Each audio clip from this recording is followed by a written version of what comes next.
Welcome back to Okuchukwu TV. Welcome back once more again to another episode. They say knowledge is power. Knowledge is power. Emarife is power.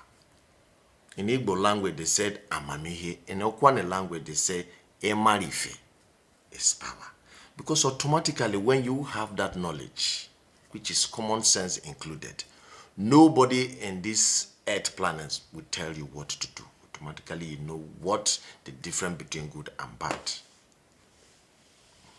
And also, this Chi Obim remind me of Dr. Dre, this issue of amamihe, which is knowledge is power. Remind me of Dr. Dre, the founder of beats. This beat you people put on, that beat where they I don't want to put on here. The beat, which the Apple bought 2014, billions of dollars, and they buy him.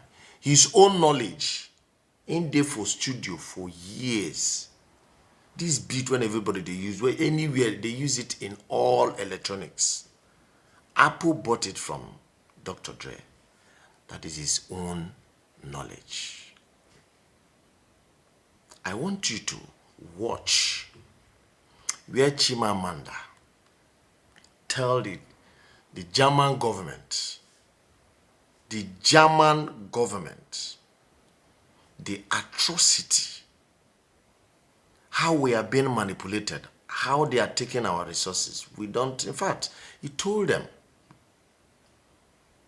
the atrocities German and all the Europeans, what they are committing in Africa to date. I want you guys to at least watch this video.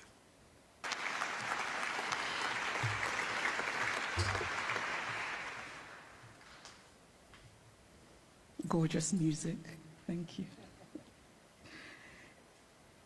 President of the Federal Republic of Germany, Dr. Steinmeier, Mayor of Berlin, Minister for Culture and Media, Dr. Monica Grütters, Director of the Humboldt Forum, Professor Dagalo, ladies and gentlemen, good afternoon, actually good morning-ish, it's almost afternoon. Thank you for having me here. When I was researching my second novel, Half of a Yellow Sun, which is set during the Nigerian Biafran War that started in 1967, a woman told me a story about her elderly father. It was early in the war, and they were in their Biafran hometown, feeling relatively safe because the war seemed far away. Then suddenly they heard the loud, terrifying sounds of bombing very close to them, and they knew that they had only minutes to leave their home and run into the interior for safety before the Nigerian soldiers arrived. The elderly father was a wealthy man, but the only thing he rushed to take with him was his ikenga, a piece of wood, a beautifully carved piece of wood. But it wasn't just a piece of wood. It was also the repository of spiritual meaning. The ikenga represented his chi, his personal spirit, as well as his ancestors, his guardian angels.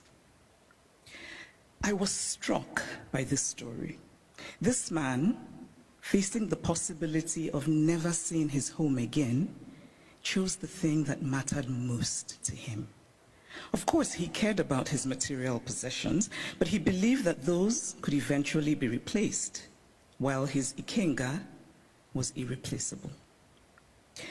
There are ikengas in various museums all over the world today, and it is easy to forget as we stare and admire them behind cold and clinical glass barriers that these are objects that are religious, spiritual, sacred. Art lives in history, and history lives in art. Much of what we call African art are also documents that tell stories. Some are literal in their storytelling, like the beautifully ornate Benin stool that was sent to the Oba of Benin by his people when he was exiled by the British, and which he looked at and immediately could deduce from the carvings the state of his British plundered land. Other sculptures and carvings are more metaphorical. They speak to the dignity of a people, to their worldview, to their aspirations. Some of the early Christian missionaries across the African continent were very keen on destroying African art. Carved African deities, which they told the Africans were just magic. I cannot help but wryly wonder what could be more magical than the story of a man who dies and then magically rises again, a man who also manages to magically give his body as bread. And I say this, by the way, as a newly returned Roman Catholic. The point is that belief systems vary, and as long as they feed the spiritual needs of a people, they're valid. We cannot be dismissive of a belief system merely because it is unfamiliar to us, just as we cannot be dismissive of a history because we are uncomfortable with it. So I'd like to tell a small story about a Nigerian woman who's married to a Belgian and has lived in Belgium for many years. She said once that she was shocked that her son, while being taught Belgian history, was taught nothing about Congo.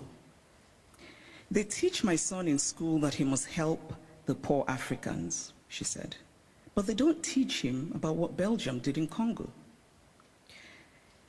Now, if her son does not learn that the modern Congo state began 100 years ago as the personal property of a brutal Belgian king who was desperate to get wealthy from ivory and rubber, if her son does not learn that the hands of Congolese people were chopped off with rusty axes for not producing enough resources to meet a task, because we collectively acknowledge that it is so.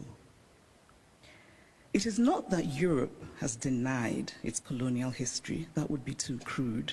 It is instead that Europe has developed a way of telling the story of its colonial history that ultimately seeks to erase that history.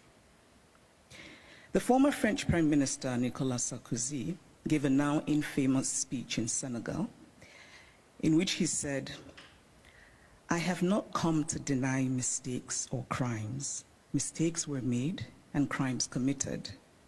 But no one can ask of the generations of today to expiate this crime perpetrated by past generations."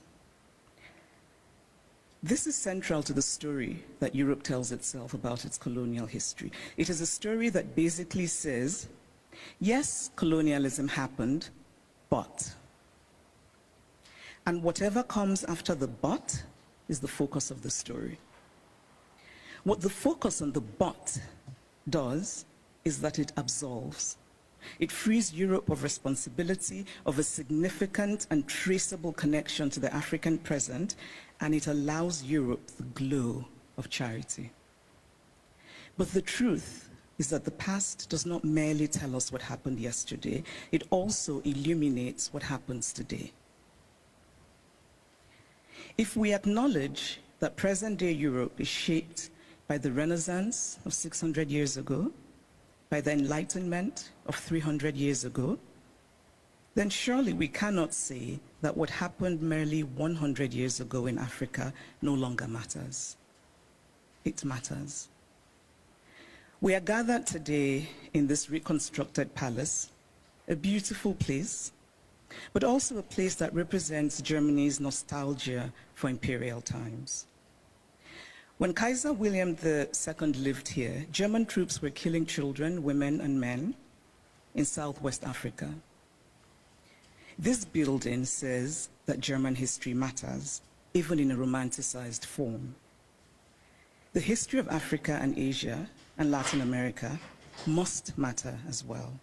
We cannot pick and choose which histories and which points of view still matter, because to do this would be an ugly exercise of brute power. And speaking of power, here's a headline I just read in a German publication. The headline says, "Where do Africa's treasures belong?" Now imagine this headline differently. Imagine if it said, "Where do Germany's treasures belong?" It would be a redundant question, because of course, Germany's treasures belong in Germany. But the question would never even be asked, because there would be no circumstance in which it would be, because of power. And so it seems to me that what we are fundamentally grappling with in this space, in all of these questions about the Humboldt Forum, is power. Unequal power, how we navigate unequal power relations. And there's always been, to me, something shabby about unequal power relations. The victory feels colorless, almost unearned. Welcome back again. Yes, like I told you guys before, knowledge is power. If you have knowledge, you can rule. And what is a ruler? A ruler is automatically, when you look at it the other way around, a ruler is automatically a god, because he is the one representing, ruling you. And that is why we Africans are still backward. Earlier, we realize and implement the laws of our land. Thank you.